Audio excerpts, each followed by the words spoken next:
భాగవతంలో ఈ దశావతారాలు చెప్పినప్పుడు మొదటి అవతారం మధ్యావతారం కాబట్టి నేను మొట్టమొదట ప్రథమ స్కంధంలో దీన్ని చెప్తానండి అని ఏం చెప్పరు.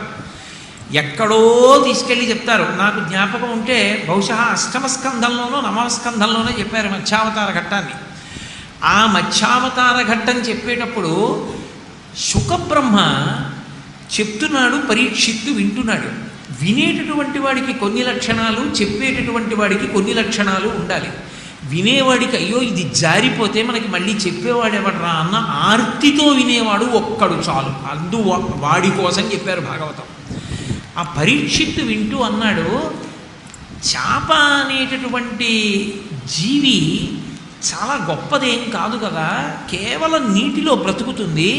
అందరిలా గాలిలో ఉన్న ప్రాణవాయువుని కూడా గ్రహించలేదు, నీటిలో కరిగిన ప్రాణవాయువుని గ్రహించి బ్రతుకుతుంది.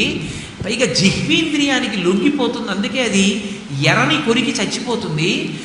అంతటి అల్పజీవి అయినటువంటి ఒక చాప రూపాన్ని భగవంతుడు ఎందుకు పొందాడు? అసలు మధ్యావతారంగా రావలసిన అవసరం ఏమిటి ఆయనకి?